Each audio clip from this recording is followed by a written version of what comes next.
Ahí va, muy bien. Le doy gracias al Señor por esta oportunidad que nos da y le doy gracias al Señor por cada uno de ustedes.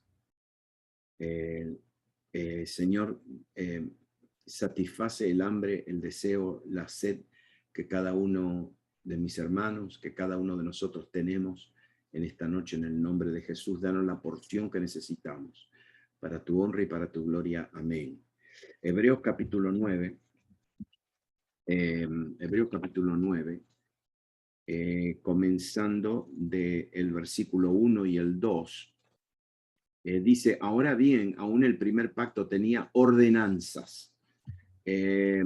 Ordenanzas es una palabra que básicamente es como ilustra una orden que es justa, que se ajusta a una situación. Entonces, fíjese lo que dice acá, que en el primer pacto había ordenanzas que se ajustaban al culto y al santuario terrenal. Al santuario terrenal. Para mí esa palabra, el primer pacto que tenía ordenanzas. Para mí es importante porque lo que me está diciendo acá era que el santuario terrenal, dicho sea de paso, él está diciendo, el escritor está hablando del santuario terrenal porque dentro de unos versículos él lo va a comparar con el santuario celestial, el del cielo. Entonces, él está diciendo que en el santuario terrenal había ordenanzas, había órdenes de Dios que se ajustaban al santuario terrenal, ¿no? Entonces dice, porque el tabernáculo estaba dispuesto, estaba equipado así. La primera parte, llamada el lugar santo, estaban el candelabro, la mesa y los panes de la proposición. Y tras el segundo velo estaba la parte del tabernáculo que se llamaba el lugar santísimo. Yo en las notas que le voy a mandar esta noche le puse el diagrama, pero yo le quiero mostrar, acá a ver si se lo puedo mostrar, el diagrama, ¿no? Del lugar santo y el lugar santísimo. Esto era el santuario. Y el santuario dice que tenía dos puertas. Este es el santuario. Está esto acá. Lo demás es esto es todo el tabernáculo y este es el santuario. Entonces el santuario tenía, ustedes ven acá, en el medio había un velo, una pared. Ese era el velo que separaba el lugar santo del lugar santísimo. Pero también antes de entrar al lugar santo, también había una cortina.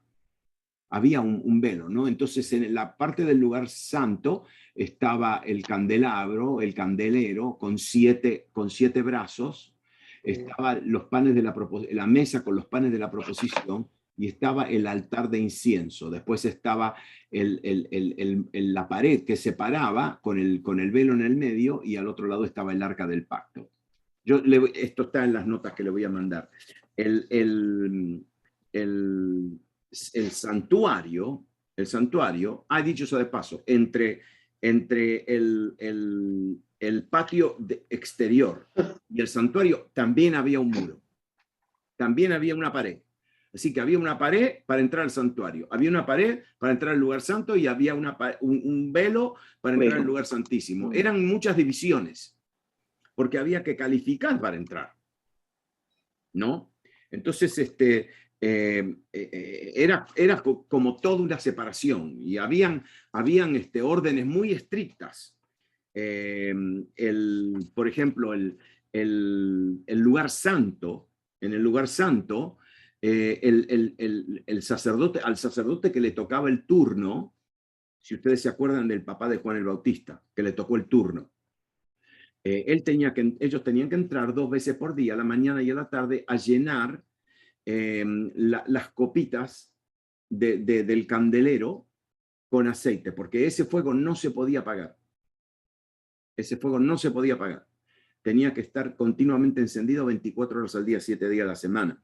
Una vez por semana, los viernes, ellos tenían que entrar y tenían que cambiar los panes de la proposición o los panes de la presencia. Eran panes sin levadura. Eran como galletas, porque ustedes saben que cuando no a la harina y al pan de harina y agua no se le pone levadura, sale duro, ¿no? Bueno, este pan era así, pero eran panes grandes, no eran pequeños. Hoy, por ejemplo, los judíos toman en las fiestas, ellos comen el matzah.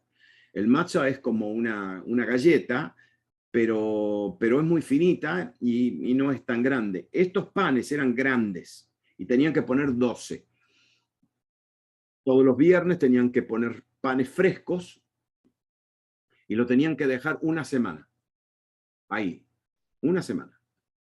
Ahora, imagínense ustedes, si ustedes dejan pan con levadura y con pan normal, si lo dejan por una semana, la semana va a ser pan duro. Bueno, este pan no era duro. ¿Sabe por qué? Porque estaba en la presencia de Dios.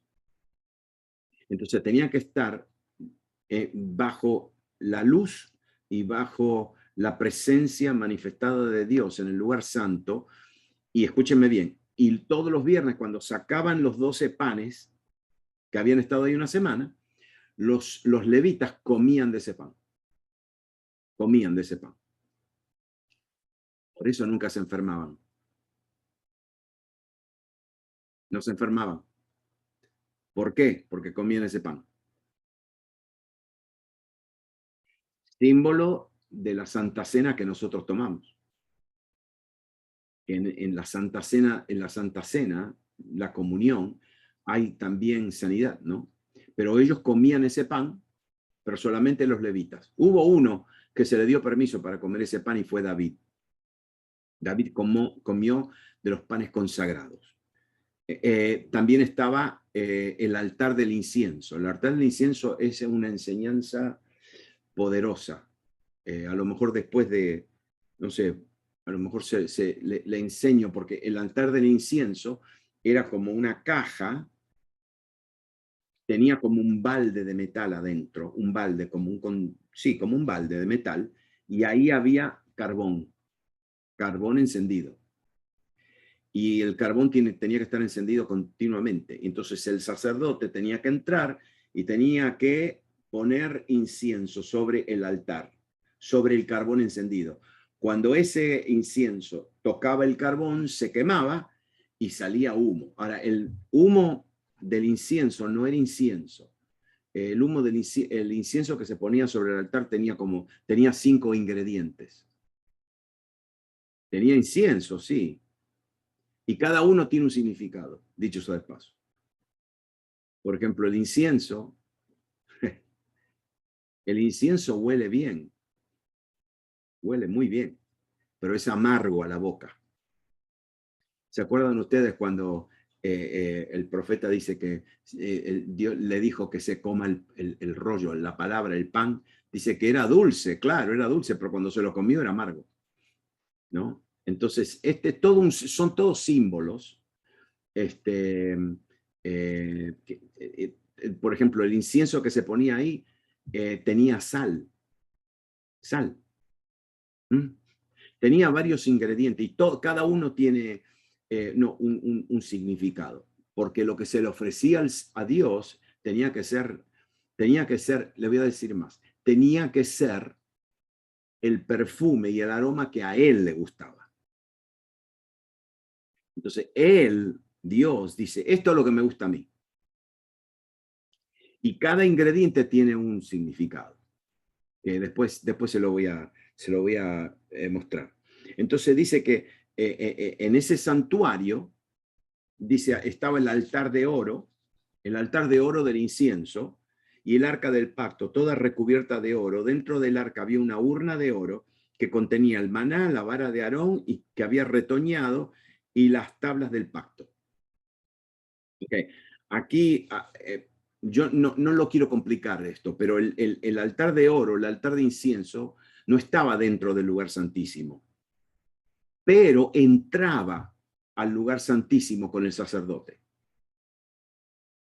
Cada vez que el sumo sacerdote entraba al lugar santísimo para ofrecer la sangre una vez por año, ¿sabe qué? No, mire, este es un cuadro, es una ilustración poderosa. El velo, él no lo abría. el velo se abría solo. Y el velo no se abría de abajo hacia arriba. El velo se abría de arriba hacia abajo. Es decir, como que Dios le estaba abriendo el velo para que él entre. ¿Me entienden? No solamente eso. El sumo sacerdote no tenía zapatos, no tenía sandalias. Es decir, el sumo sacerdote era introducido a la presencia. Él no podía, es decir, él no era que caminaba con su propio esfuerzo. La misma presencia como que lo levantaba y lo atraía. Pero antes de entrar, él tenía que meter la mano con el incensario que estaba humeando y tenía que llenar todo el lugar santísimo con humo. Es decir, a la presencia del Señor, él tenía dos cosas. Primeramente, en una mano tenía la sangre y en la otra tenía el incensario. Mire el significado de esto, de entrar a la presencia de Dios. Entonces él introducía, el velo se abría y él metía la mano primero y se llenaba todo el lugar de humo. Si ustedes alguna vez vieron humo de incienso, no es un humo como humo normal. El humo normal es casi medio transparente. El humo del incienso es blanco y es espeso y no se puede ver. Ahora fíjese, él entraba y llenaba el lugar con incienso. Y no se olviden que entre las dos alas de los querubines había luz. Ahí estaba la presencia, la gloria. Había un refulgor de luz. Entonces el lugar se llenaba de luz. Porque con ese humo tan espeso y con la luz que había, era un lugar sumamente, sumamente brillante. ¿No? Sumamente brillante. Y él entonces ahí tenía que entrar y tenía que vertir la sangre del cordero. Ahora acá dice que él entraba una vez por año haciendo todo eso. Él no estaba continuamente en el lugar santísimo. Él estaba delante del velo en el lugar santo, pero una vez por año era introducido a la presencia de Dios. El lugar santísimo tenía que estar lleno de incienso, delante del arca del pacto, del testimonio, ¿no? Esa es una ilustración de nuestra adoración. Cómo nuestra adoración llena el santuario que está en el cielo de la presencia, con nuestra adoración. Lo llena de incienso. ¿Qué es el incienso? Perfume agradable. Aunque no sepamos cantar y no sepamos decir muchas palabras lindas, mi adoración en la presencia de Dios, ¿sí?, es como un olor fragante, como incienso, ¿no? Y entonces sobre el altar, sobre el arca, estaban los dos querubines con sus alas abiertas. Dice que estaba sobre ella los querubines de gloria que cubrían el propiciatorio. Ahora le voy a decir lo que es el propiciatorio, que es el lugar de la expiación, de las cuales cosas no se pueden hablar en detalle. Claro que no se puede hablar en detalle. Son profundas. Ahora, fíjese. A ver, le voy a explicar lo que es la palabra esta propiciatorio o expiación, porque en el arca era una caja, tenía los dos querubines así, que estaban mirando la tapa del arca. La tapa del arca y los dos querubines eran una pieza entera. Y sobre esa tapa había como un plato, ¿sí? Y en ese plato se vertía la sangre, ¿no? Se vertía la sangre. Ahora, ¿esa sangre qué era? La sangre de la propiciación, la sangre de la expiación, la sangre de la reconciliación. Ahora, fíjese esto, mire cómo es el hebreo, ¿no? Ustedes se acuerdan de Noé. Noé, Dios le dijo que haga un arca, ¿sí? Bueno, el arca era de madera. Bueno, pero el arca tenía que flotar en el agua. La hizo de madera y después le dijo esto, que la tenía que calafatear con brea, Entonces, de adentro del arca y de afuera del arca la calafateó con brea. Una pregunta tonta, ¿por qué la tenía que calafatear? ¿Para que el agua qué? No entre. Muy bien. El segundo caso. La mamá de Moisés hace una arquilla, dice, una pequeña arca, ¿sí? Para poner al bebé Moisés y ponerlo en el río. Pero el arca dice que la calafateó con brea y alquitrán. Brea y alquitrán. Claro. ¿Para qué? Para que el agua no entre. Ahora, fíjese una cosa. Esa palabra, calafatear con brea y alquitrán, esa es la palabra propiciación. ¿Qué significa eso? Que la sangre del cordero no me calafateaba con brea, no me calafateaba con alquitrán, me calafateaba con sangre, para que yo esté cubierto. Esa es la ilustración, para que esté cubierto, ¿no? Pero ahora noten esto, porque la brea, el alquitrán, la sangre solamente cubría. Miren el viejo pacto, los pecados eran cubiertos, no eran limpios, no eran lavados, no eran purificados, eran cubiertos. Eran cubiertos. Eso es cuando algunos de nosotros estamos limpiando, solamente los varones, estamos limpiando y no queremos sacar cosita y la metemos debajo de la alfombra. Cositas, no, la escoba. Total, nadie la va a ver. Ay, ay, la escondemos debajo de la alfombra. No, esa no es. Entonces, en el antiguo pacto, los pecados se cubrían. Se cubrían. Y tenemos las dos ilustraciones del alquitrán, el arca de Noé y el arquita donde pusieron a Moisés.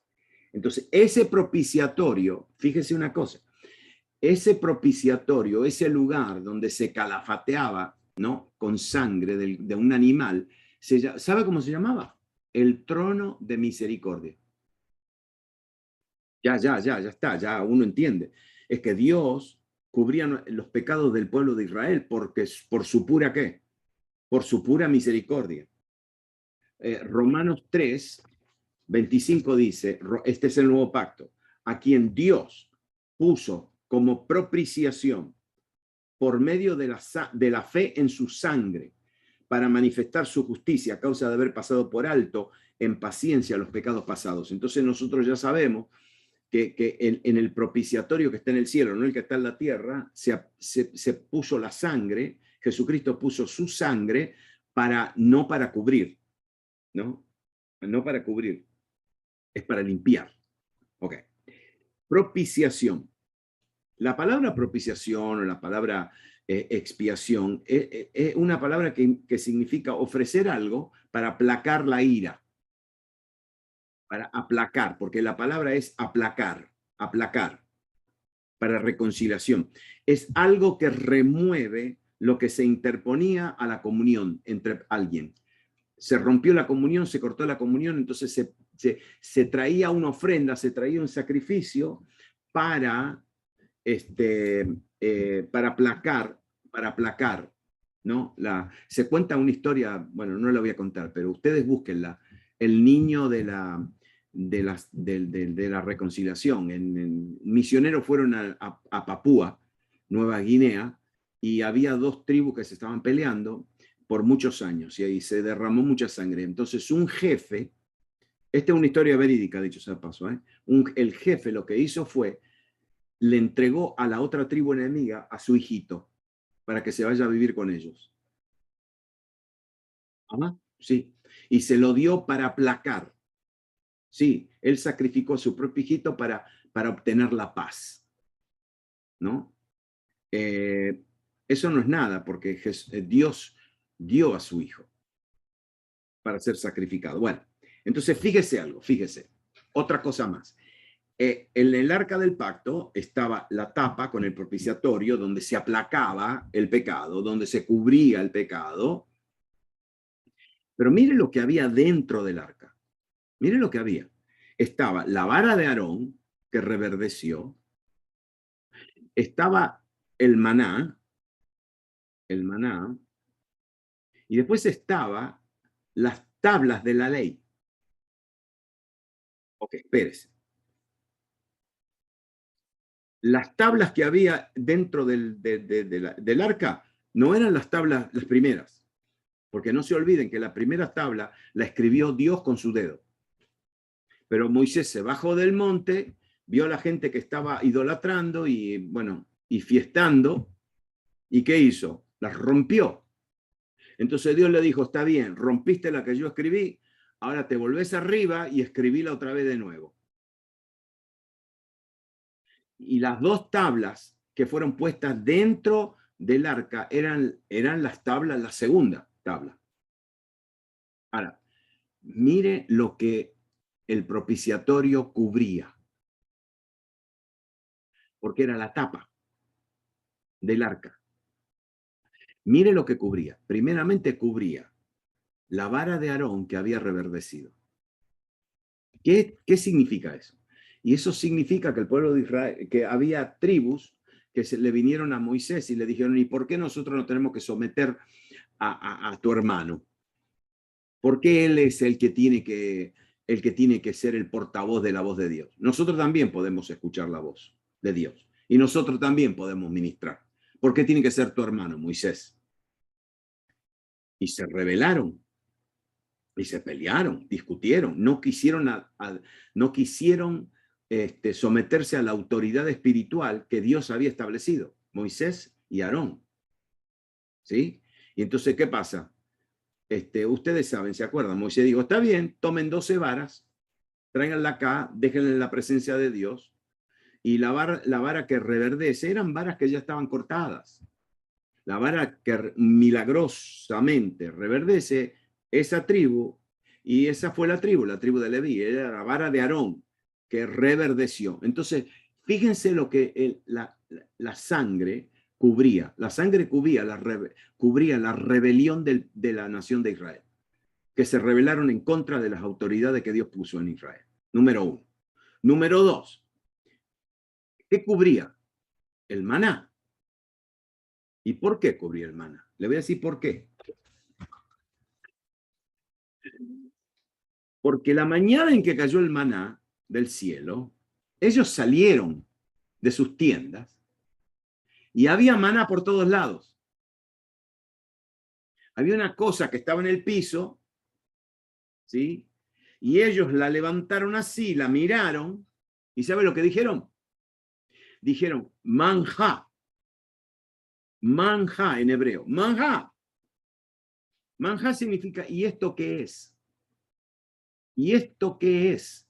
Y despreciaron la provisión de Dios. Manjá. ¿Y esto? ¿Nosotros vamos a comer esto? Entonces, mire lo que la sangre cubría. Adentro en el arca, cubría no solamente la rebelión de la autoridad de Dios, pero cubría el desagradecimiento del pueblo. El orgullo, imagínense. Y al final cubrían las dos tablas de la ley, que ¿qué significaban? Que el pueblo idolatró. Hicieron un becerro, idolatraron. Moisés rompió las primeras tablas y después tuvo que escribir el segundo volumen. No, perdón, no, la segunda edición. La segunda edición. Entonces, fíjese lo que estaba dentro del arca. No era algo glorioso, era Dios diciendo, ustedes cometieron estos tres pecados graves. Se rebelaron a la autoridad que yo establecí, se rebelaron en contra de la soberanía de Dios, hicieron un becerro y lo adoraron, y después fueron unos desagradecidos. Bueno, eso está debajo de la tapa, eso está debajo del propiciatorio, y yo lo cubro, Eso era en el antiguo pacto. Él cubría los pecados de Israel por un año. Y el versículo 6 del capítulo 9 dice, y así dispuestas estas cosas en la primera parte del tabernáculo, entran los sacerdotes continuamente para cumplir los oficios del culto en la primera parte, pero en la primera parte es en la parte de aquí afuera, aquí estaba el altar de bronce.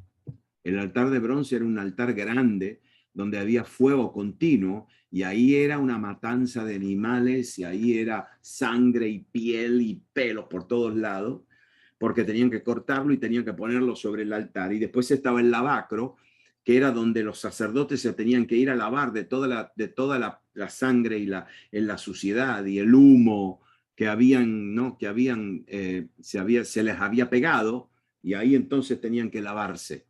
Esa es en la primera parte, pero dice en la segunda parte, solo el sumo sacerdote, una vez al año, no sin sangre, la cual ofrece por sí mismo y por los pecados de ignorancia del pueblo. Sí, escuchen, al lugar santísimo, él entraba una vez por año, nada más.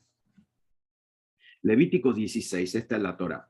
Dice, y Jehová le dijo a Moisés, di a Aarón, tu hermano, que no en todo tiempo entre en el santuario detrás del velo, delante del propiciatorio que está sobre el arca, para que no muera, porque yo apareceré en la nube sobre el propiciatorio. Ahí estaba la nube de gloria. Dicho eso de paso, la palabra Shekinah no está en la Biblia. No es una palabra bíblica. La palabra de gloria es la palabra kabod, que significa peso. Peso, un peso. La gloria de Dios es pesada, peso.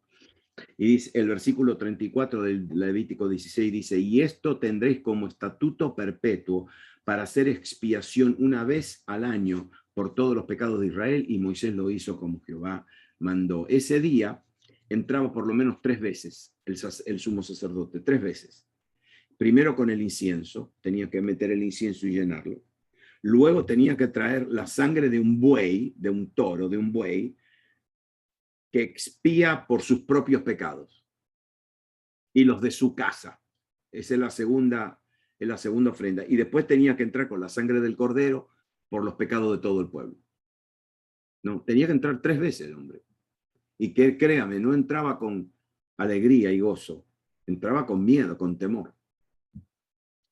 Y no solamente eso, pero dice, aquí también dice que él, que había un sacrificio por los pecados de ignorancia del pueblo, pecados de ignorancia, que era un pecado cometido por ignorancia, sin pensar, ¿no? Y vemos, el Nuevo Testamento me dice, ¿qué hizo Jesús? El escritor me está ilustrando todo lo que pasa en el santuario terrenal. Porque si yo no entiendo lo terrenal, nunca voy a entender lo celestial. ¿Entienden ustedes? Yo tengo que entender la sombra para después entender la realidad. Entonces, como todo lo de la tierra era una representación de lo que estaba en el cielo, entonces él ahora está otra vez explicando, ¿no? Y ahora dice, dando que el Espíritu Santo, mire que esto es profundo, dado que el Espíritu Santo, dando el Espíritu Santo a entender con esto que aún no se había manifestado el camino al lugar santísimo, entre tanto que la primera parte del tabernáculo estuviese en pie. ¿Saben lo que me está diciendo acá? Que el Espíritu Santo es el que interpretaba el antiguo pacto a la gente. Mire lo que dice, dando el Espíritu Santo a entender que esto que aún no se había manifestado, el camino al lugar santísimo, entre tanto que la primera parte, es decir, el Espíritu Santo le estaba diciendo a la gente, mientras este sistema está acá, y está en funcionamiento, pero ustedes tienen que entender que el camino a la presencia de Dios no está abierto, porque había división, había un velo. La gente no podía el pueblo entero, no se podía presentar delante de Dios. Los sacerdotes tampoco, solamente el sumo sacerdote, una vez anualmente. O sea, había tantas condiciones y se tenían que limpiar y se tenían que lavar y se tenían que vestir y se tenían que arreglar el pelo así, todo eso para entrar a la presencia. Pero cuando el nuevo orden de las cosas, el nuevo pacto, fue activado por la sangre de Cristo, en la cruz, se cumplen los sacrificios. Dios, ¿se acuerdan ustedes qué pasó con el velo? Cuando Cristo dijo consumado es. ¿Qué pasó con el velo? Se abrió, se partió de arriba hacia abajo. No había nadie. El velo se partió solo. Dios partió el velo interior del templo que separaba el lugar santo del lugar santísimo, haciendo de las dos habitaciones una. Ya no se podía decir lo que está al otro lado del velo. No. Esta fue una lección, ¿no? Lo que se llama una lección objetiva, ¿no? Es una ilustración de Dios al sacerdote, a los sacerdotes de aquel tiempo, que su ministerio había terminado, el velo se abrió y que el templo se tenía que cerrar, que un nuevo sacerdote había surgido según el orden de Melquisedec. Pero Israel, ¿qué hizo? ¿Saben lo que hicieron? Lo repararon el velo, lo repararon y lo cerraron otra vez. Y ellos siguieron ofreciendo sacrificios. Escúcheme bien ahora. Hasta que Dios, en su ira,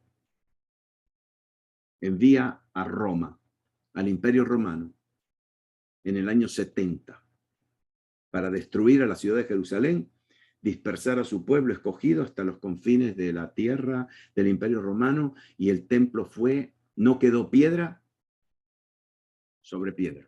Jesucristo lo dijo, no quedará piedra sobre piedra. Porque el camino hacia el lugar santísimo, hacia el cielo, a la presencia de Dios, se había abierto en la cruz. Ellos no sabían, ¿no? No sabían. Dios hizo imposible que el sumo sacerdote en Israel entrara dentro del velo.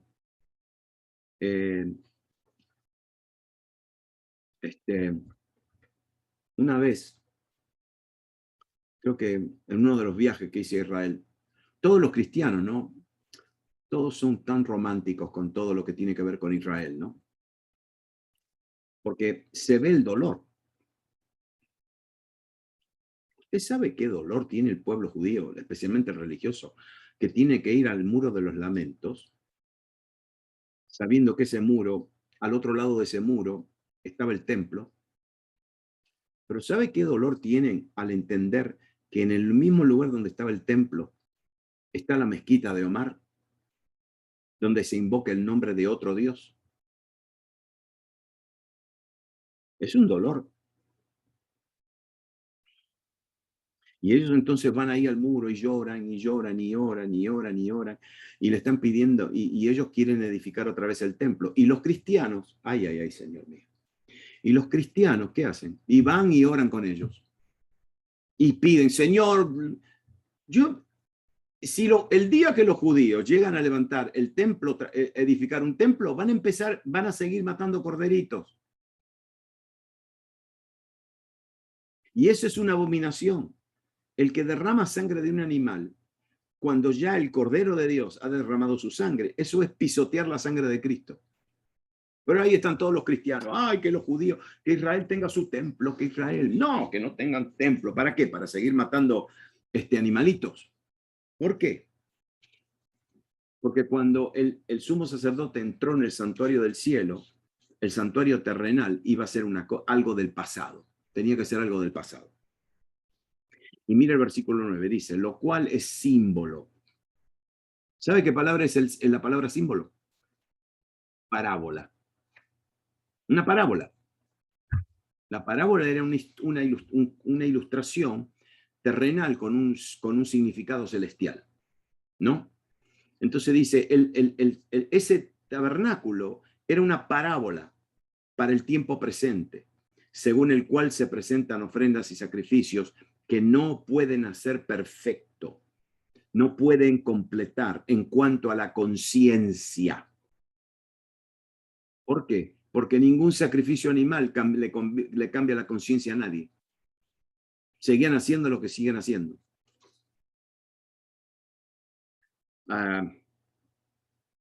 ¿Yeah? Sí. Ellos no tienen, el pueblo judío tiene una mentalidad impresionante. Ellos no tienen problemas en hacer cosas que no tienen que hacer. Porque después en el día del perdón, piden perdón y ya está. Todos los pecados están perdonados. Porque el sacrificio no le cambió la conciencia. La conciencia. Ya que no puede cambiar la conciencia. ¿Por qué? Porque todo ese sistema consiste solo en comidas y bebidas, en diversas abluciones, en ordenanzas acerca de la carne, de la humanidad, impuestas hasta el tiempo de reformar las cosas. Reformar las cosas. Esto de la palabra reforma o reformar es la palabra enderezar. Le voy a decir más. De esta palabra reforma, enderezar, nosotros sacamos la palabra ortopédico. ¿Qué hace un ortopédico? Endereza. Si hay un hueso, si hay algo, lo endereza, lo arregla, lo pone en su lugar. Lo restaura al estado original. Entonces, hasta el versículo 10 habla del modelo antiguo. Y el versículo 11 comienza con mi palabra favorita, pero, y ahora va a cambiar todo, porque dice, pero, estando ya presente Cristo, sumo sacerdote de los bienes venideros, por el más amplio y más perfecto tabernáculo, no hecho de manos, es decir, no de esta creación. Ahora te va a empezar a pintar lo que es el nuevo pacto y el santuario del cielo. Mire lo que dice esto, estando ya presente Cristo. Estando ya, esta palabra significa entrando él en la escena y parándose al lado nuestro. Ahora, yo le voy a hacer una pregunta bien tonta. ¿Cuándo murió Jesús? ¿Cuándo resucitó Jesús? ¿Cuándo traspasó los cielos y se sentó a la diestra del trono de Dios? 1900 años atrás. Bueno, esto me está diciendo que cuando él se sentó y entró, estando ya presente, esto está hablando de cuando Cristo entró y se hizo presente, es decir, entró en la escena, porque Jesús no era un mero ser humano, nacido en medio de la humanidad. Él vino desde afuera de la humanidad y se incorporó a la humanidad a través del nacimiento de la Virgen, vino de otro mundo. Entonces él se hizo presente, entró a la escena. Y mire lo que dice, que él es el sumo sacerdote de los bienes venideros. Y bienes venideros no significa algo que va a venir. Bienes venideros significa los bienes que están viniendo. Es decir, todos los bienes que él está administrando ahora en el santuario del cielo no van a venir, están viniendo hacia nosotros. ¿Por qué? Porque ellos están completos, consumado es. Entonces yo quiero que ustedes entiendan ahora que Jesús, el sumo sacerdote, es el sumo sacerdote que está en el santuario del cielo, no hecho con mano de hombres, no de la creación. El Mesías entonces viene a la escena del pecado, del dolor humano como un sumo sacerdote y trae salvación, pero él trae estos bienes, los ministra no desde el santuario de Jerusalén, no desde el santuario en el desierto. ¿Sabes lo que hacía el sacerdote en el tabernáculo? Él entraba, vertía la sangre, Dios lo aprobaba porque lo dejaba vivo, y él después tomaba una rama de hisopo, una rama que es una planta de hisopo, la mojaba en la sangre que ya estaba aceptada, salía y rociaba la sangre aceptada por Dios sobre el pueblo. Él estaba ministrando la sangre que era símbolo de los pecados que habían sido perdonados en el año anterior. Bueno, Jesús ahora hace lo mismo, pero está continuamente, Él está presente y está ministrando bienes que vienen hacia nosotros. Entienda que el sacerdote judío estaba ministrando en un mero tipo de la realidad. Entonces, por eso su trabajo no era eficaz, porque era solamente simbólico. Pero Jesús no está ministrando en un santuario simbólico. La obra de Cristo es real, no es simbólica, es real. El tabernáculo celestial era el santuario en el cual él sirve. Y se describe como el tabernáculo más grande y completo, perfecto. Wow. No es creación de hombre, no está hecho por mano de hombres. Y el versículo 12 voy a terminar. Y no por sangre de machos cabríos, ni de becerros, sino por su propia sangre. Esa palabra propia, ahora se la voy a explicar, sino por su propia sangre, entró una vez y para siempre en el lugar santísimo, habiendo obtenido eterna redención. Si Jesús no es alguien que está obteniendo todos los días redención para nosotros, la obtuvo. La obtuvo. Por eso todo el asunto de la misa todos los días a las 6 de la mañana es contraria a la enseñanza del libro de los Hebreos, porque Jesús hace 1900 años atrás, él entró al lugar santísimo en el cielo, presentó su propia sangre. Él tenía una sangre distinta. La sangre de Jesús era diferente. Porque la palabra propia es la palabra única. Única. Era una sangre única. ¿Por qué? Y porque en su humanidad él era sin pecado. Y en su persona él era divino. Era la combinación de sin pecado y divino. Era la única sangre que podía ser rociada en el propiciatorio en el cielo. Era la única que podía pagar por nuestros pecados. Era la única sangre aceptable en cambio del perdón de los pecados de la humanidad. Él entró con esa sangre al santuario. Si él es mi sumo sacerdote, el sacerdote judío tenía que tomar la sangre y tenía que introducirla al lugar santísimo y tenía que vertirla sobre el propiciatorio.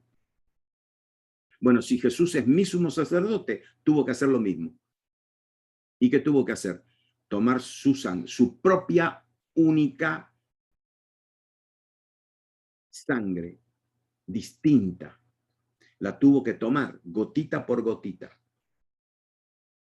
juntarla y llevarla al cielo. Cuando él subió, dicho sea de paso, y él hizo el camino, no se olviden que él estaba llevando su sangre. Por eso los demonios salieron corriendo. Porque Jesús no estaba traspasando los cielos así, solo. Estaba llevando la sangre.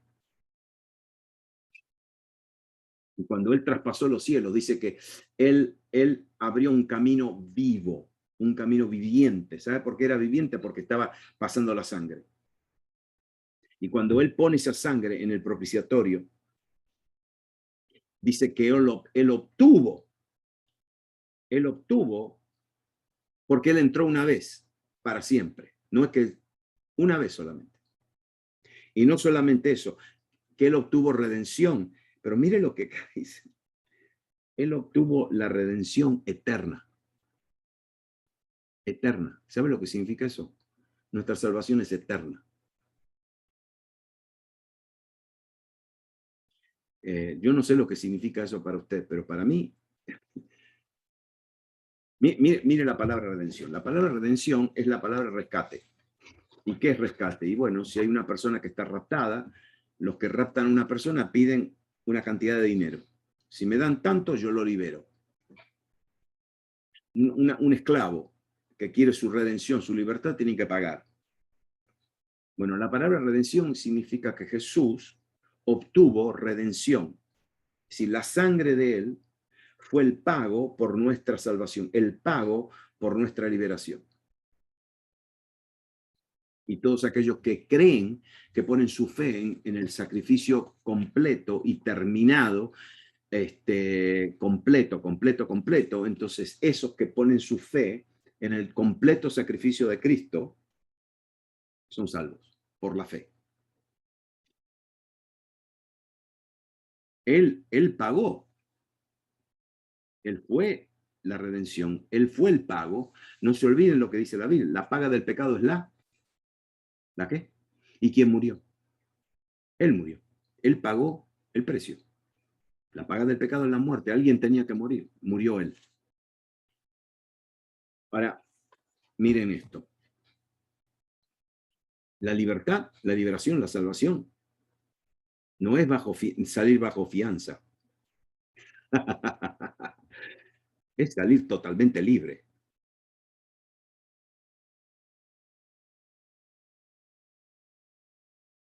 Él pagó.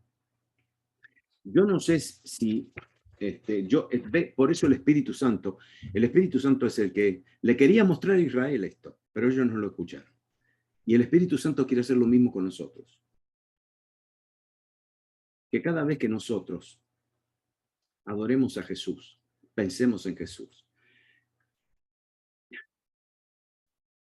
No piensen en el Jesucito milagrero, simplemente. El que te puede sacar de los problemas, el que te ama, que te escucha, que te abraza. No, escúcheme bien. Este libro de Hebreos, ¿sabe cuál es la verdad central? Jesucristo es nuestro sumo sacerdote. Él fue el que ofreció el pago por nuestra salvación y Él fue el pago de nuestra salvación.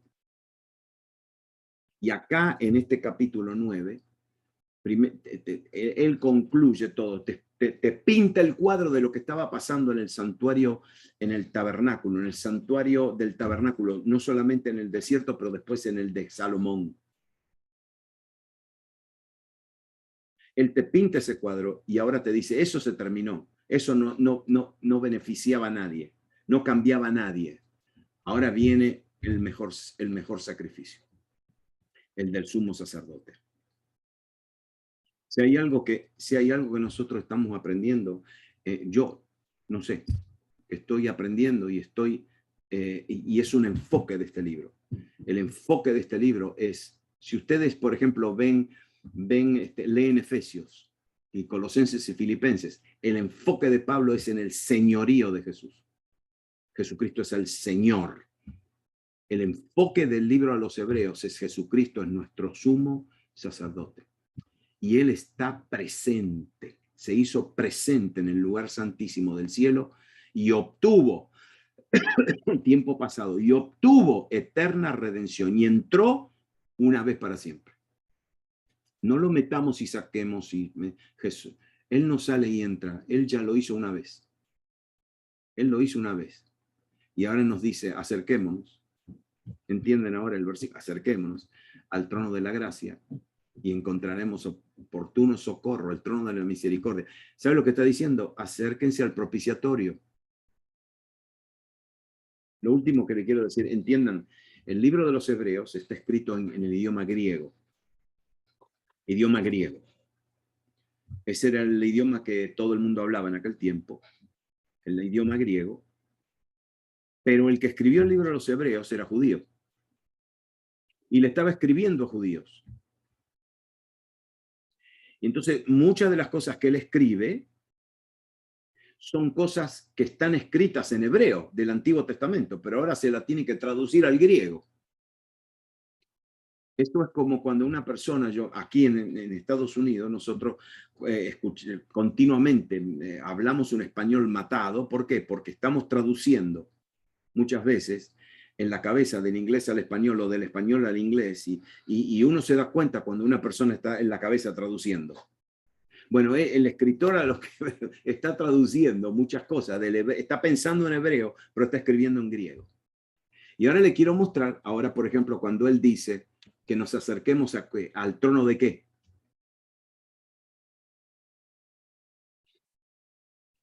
¿A qué trono? ¿De qué trono él está hablando?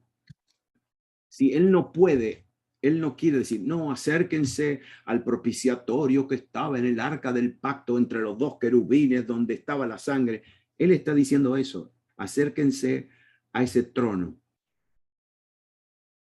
¿Dónde? ¿Qué trono? El trono de la propiciación, el trono de la reconciliación, el trono del rescate, el trono donde se vertió la sangre y donde Dios acepta el pecado, la ofrenda de pecado. Acérquense a ese trono y van a encontrar que oportuno socorro.